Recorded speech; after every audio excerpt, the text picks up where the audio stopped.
We're negotiating a location. It will be announced probably not in the not too distant future.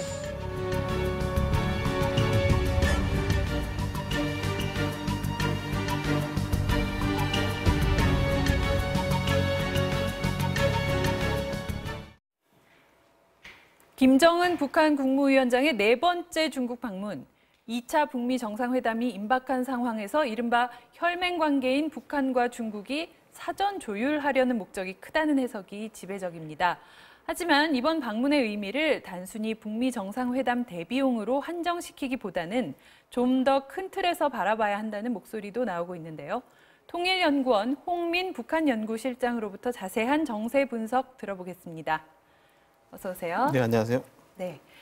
자, 이 시기가 시기인 만큼 어제 회담에서 1시간 정도 만났잖아요. 이 아무래도 2차 북미 정상회담 관련된 내용이 가장 주요 의제였겠죠. 뭐 그 부분이 없지는 않았겠지만 저는 뭐 거기에 크게 비중을 두고 하지는 않았을 것이라는 생각을 좀 하고 있는데요. 그 이유는 뭐냐면 보통 정상회담에서 1시간 정도의 회담을 했다는 것은 순차 통역을 한다면 한 30분 얘기했다는 얘기입니다.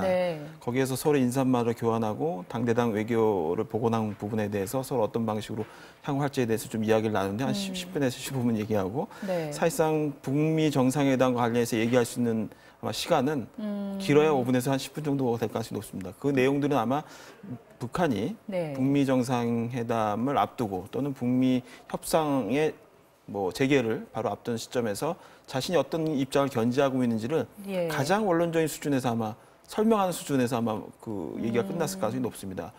즉 말해서 이번 정상회담은 북미 정상회담에 대한 북한의 입장을 전달하긴 하지만 그것이 북중 간의 어떤 사전 조율이라든가 뭐 전략적인 이해를 교환하면서 미국에게 부정적 시그널을 보내는 그런 행동으로 보이지 않기 위해 상당히 노력하는 그런 회담일 것이다. 그럼 즉 말해서 북미 정상회담의 주 내용들을 전략적으로 논의한 자리는 아니었다. 이렇게 보고 싶습니다. 그러니까 논의는 물론 했겠지만 그것이 주 목적인 그런 회담은 아니었을 것이다.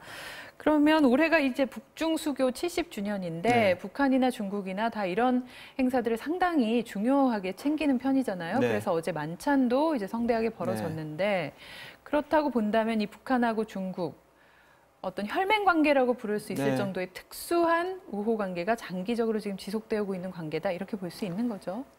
그러나 이제 저희가 이제 뭐 여태까지 한 60년 넘는 북중 관계 역사를 사실 뭐 포괄해서 얘기한다면 혈맹이란 말이 가능할 수는 있는데 기본적으로 굉장히 우여곡절이 많았습니다. 그렇죠. 과거 60년대도 그랬고 최근에 이제 90년대, 2000년대 들어와서도 그렇고 서로 소원하고 서로 뭔가 관계가 멀어지기도 하고 특히 중요한 거는 김정은 위원장이 2012년부터 본격적인 집권한 이후에 공교롭게도 그 당시에 이제 시진핑 국가주석도 집권을 시작했습니다. 그래서 이 두 지도자가 집권한 이후에 관계가 한 7년 동안 굉장히 서먹서먹한 수준이 아니라 거의 굉장히 등을 돌리다시피 했던 관계였습니다. 근데 굉장히 극적으로 이제 작년에 남북 관계가 극적으로 개선되고 정세가 변화하는 과정에서 중국이 상당 부분 이제 북한과 이해관계가 상당 부분 맞는 부분이 생겨서 밀착하는 구도를 보였을 뿐이지 사실 전략적으로 이해관계를 떠난다면 아직까지도 서로 불신과 신뢰하지 못하는 부분은 아직은 좀 남아있다, 밑바탕에. 그래서 우리가 그냥 표면적으로 얘기하는 어떤 감성적 용어로서의 혈맹보다는 전략적 이해에 일단 맞는 국면에 맞는 전략적 이해가 좀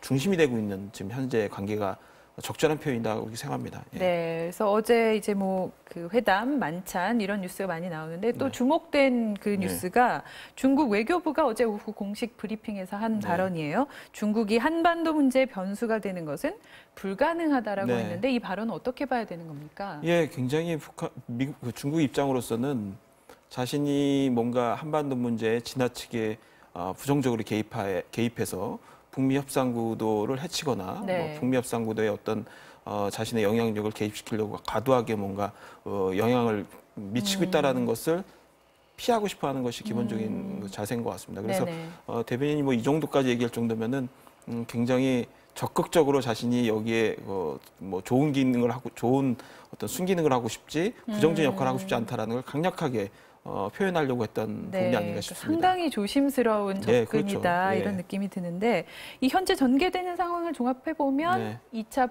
북미 정상회담이 이제 임박한 걸로 보이죠. 이 문제는 회담이 뭐 열리느냐 이것도 중요하지만 거기에서 북한 비핵화가 어느 정도 성과를 거둘 것이냐 어떻게 보십니까?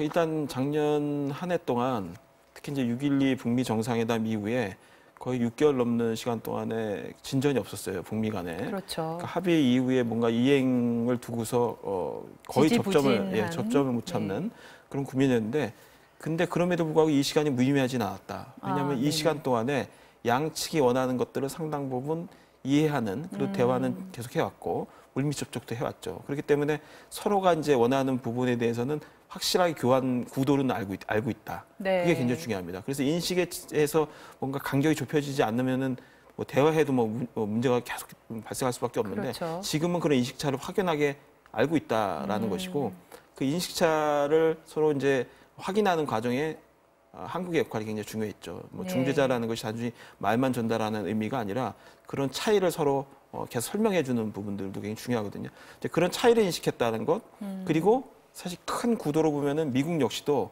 6.12 정상회담 전까지는 선 비핵화에 대한 강한 그 입장을 갖고 있었는데 6.12 합의문을 통해서 사실상은 형식적인 구도상에서는 비핵화와 상응 조치가 동시적으로 교환돼야 된다는 것에 일정 부분 수용을 하는 변화를 가져왔죠. 그리고 10월 5일 날 이제 폼페이오 국무장관의 4차 방북 이후에는 사실상 상응 조치를 구체적으로 미국이 언급을 하면서 구체적으로 이제 거기에 대해 준비를 한다라는 신호를 보냈죠. 그 말은 뭐냐면 굉장히 교착이 풀리지 않는 것 같이 보이지만 사실상 인식이 좁혀가면서 미국도 북한이 원하는 쪽으로 상당 부분 좀씩 이동하고 있고 북한도 어떤 면에서는 자신이 비핵화에 대해서 어느 정도까지 전향적인 태도를 보여야 되는지를 9월 평양 공동선언을 통해서 보여줬죠. 5조 1항, 2항, 3항에 걸쳐서 자신의 비핵화에 대한 구체적 방법을 처음으로 언급을 하는 그런 부분이 있었습니다. 그래서 이런 거는 결국은 조금씩 서로가 수렴되고 있다. 그래서 이번에 이제 미국과 북한이 협상이 재개된다면은 물론 물밑에서 일정 부분 인식을 공유하는 과정이 있었겠지만 정확하게는 중재의 어떤 지대로 좀 들어와서 타협 지점을 만들어낼 것이다 이렇게 봅니다. 네. 그러니까 그 지지부진하고 어떻게 보면 좀 답답하게까지 느껴졌던 기간이 의미가 없는 것은 아니다. 그리고 그러면 그 과정에서 좀 이 스티븐 비건 미국 대북 특별대표의 그 활동이 상당히 좀 주목된다 이런 말씀도 하셨는데 어떤 의미에서 그런 말씀하신 건가요? 저 개인적으로도 그렇고 또 한편에서는 미국 조야에서도 그렇고 또 한국의 대다수 이제 관계됐던 이제 관료분들도 높은 평가를 한 부분이 있습니다. 그 이유는 뭐냐면 이분이 사실상 그 외교 분야, 특히 안보 분야에서 아주 캐리어가 화려한 분은 아닙니다. 사실상 기업의 비즈니스를 좀 주로 하셨던 그 경험도 있고 그게 또 주로 이제 많이 캐리어죠. 그런데 이분이 8월 말이죠. 8월 말부터 특별대표에 임명된 이후에 본격적인 활동을 시작하는데 그 활동 시작한 이후에 상당히 빠른 시간 내에 이 한반도 문제의 현안을 파악을 했다는 겁니다. 다 아시겠지만 한반도 문제가 워낙 복잡하기 때문에 이게 한두 달에 파악되는 거는 굉장히 힘든 부분입니다. 근데 굉장히 빠르게 파악을 하고 또 한편에서는 트럼프 대통령과의 직접적인 관계, 아주 돈독한 그 관계, 이것이 주요한 부분이 있습니다. 왜냐하면 직보를 하면서 자신이 북한에 대해서 갖는 어떤 의견이라든가 검토 내용들을 바로바로 전달할 수 있는 내용들. 그래서 스티븐 비건이 직접 그런 얘기를 했습니다. 뭐냐면 자신은 매일 트럼프 대통령에게 직보를 하고 있고 또 한편에서는 트럼프 대통령이 나한테 북한 문제에 관련해서는 정권을 줬다. 폼페이오 장관이 있음에도 불구하고 자기가 그런 얘기를 한다라는 것은 그만큼 자신이 이 현안 문제에 대해서 굉장히 직접적인 주도성을 갖고 있다라는 걸 강조하는 것이고 실제 그것이 가시화된 것이 뭐냐면은 최근에 와서 스티븐 비건이 나름대로 다양한 지금까지 현안 파악을 토대로 해서 북미가 뭔가 타협 지점을 만들어낼 수 있는 나름대로의 비핵화와 평화 체제와 관련된 일종의 나름대로 로드맵을 좀 만든 것이 아닌가. 그리고 실제 미국의 국무부하고 국제개발처가 11월 20일 날 펴낸 지역 전략 보고서죠. 지역 전략 보고서에 보면은 그 비핵화와 관련된 전략이 일정 부분 약간 힌트가 담겨져 있습니다. 네. 지금까지 미국이 가졌던 전향성 중에 가장 전향적인 내용들 상당 부분 담고 있는 내용이 있는데 거기 내용에는 나름대로 큰 목표는 어차피 CBID고 FFID지만 네.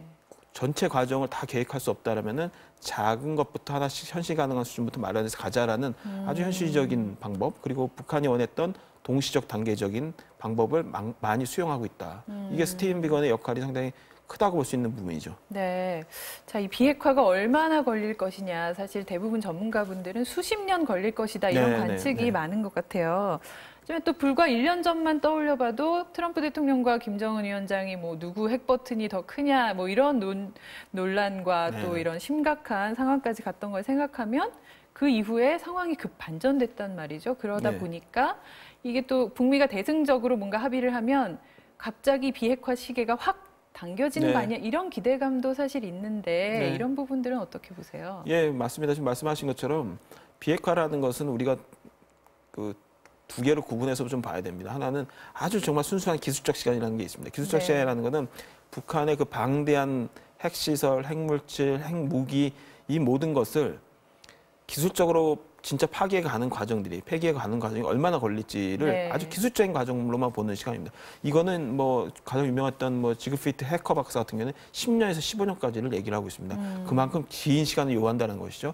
그런데 우리가 10년, 15년 동안 비핵화를 한다 그러면 상당히 당황스럽죠. 이걸 어떻게 감당을 해야 되나 싶은데 거기에는 정치적 시간이라는 게 있습니다. 뭐냐면 정치적 시간이 고려돼야 된다는 것인데 그 더 이상 이제 핵무기를 가지고 있지만 사실상 무용지물이 됐다든가 아니면 거의 사용 의미가 없어진다든가 사실 기술적으로 거의 폐기나 다름없는 상황들. 사실 지금 전 세계적으로 핵을 보유하고 있는 나라들이 많이 있는데 그런 상태인 거죠. 정치적 비핵화.